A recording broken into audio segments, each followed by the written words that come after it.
वेदों और क्वांटम यांत्रिकी की तुलना करना एक दिलचस्प अभ्यास है, लेकिन उनकी प्रकृति और उत्पत्ति में मूलभूत अंतरों को स्वीकार करना भी जरूरी है। वेद प्राचीन भारतीय ग्रंथ हैं जिनकी जड़ें आध्यात्मिक और दार्शनिक अन्वेषण पर आधारित है, जबकि क्वांटम यांत्रिकी एक आधुनिक वैज्ञानिक सिद्धांत है जो सूक्ष्मतम स्तर पर पदार्थ और ऊर्जा के व्यवहार से संबंधित है। अपनी अलग अलग नींवों के बावजूद इन दो अलग अलग प्रतीत होने वाले क्षेत्रों के बीच कुछ दिलचस्प वैचारिक समानताएं खींची गई है।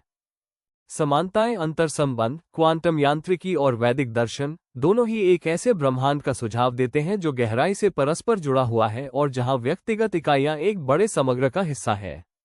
प्रेक्षक का प्रभाव। क्वांटम यांत्रिकी, विशेष रूप से प्रेक्षक प्रभाव, डबल स्लिट प्रयोग जैसे प्रयोगों में प्रदर्शित के माध्यम से ये सुझाव देती है कि प्रेक्षण की क्रिया एक क्वांटम प्रणाली की स्थिति को प्रभावित कर सकती है।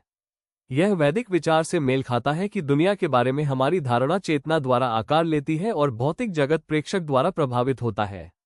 वास्तविकता की प्रकृति। दोनों ही परंपराएं एक स्थिर, वस्तुनिष्ठ वास्तविकता की धारणा को चुनौती देती है। वेद, माया जैसी अवधारणाओं के माध्यम से ये प्रस्तावित करते हैं कि जिस संसार को हम अपनी इंद्रियों के माध्यम से देखते हैं, वो परम वास्तविकता नहीं है, बल्कि चेतना द्वारा आकारित एक अभिव्यक्ति है।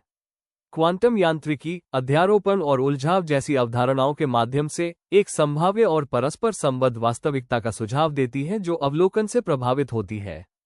समय और चक्र। वैदिक दर्शन समय को चक्रीय और शाश्वत मानता है, जिसमें सृजन, संरक्षण और विलय युग के आवर्ती चक्र शामिल है। ये क्वांटम भौतिकी की कुछ व्याख्याओं के अनुरूप है जो ये सुझाव देती हैं कि समय एक रेखीय प्रगति नहीं, बल्कि एक अधिक जटिल और तरल घटना हो सकती है, जो भारत भारती के अनुसार मौलिक क्वांटम अंतःक्रियाओं से उत्पन्न होती है। एकीकृत क्षेत्र।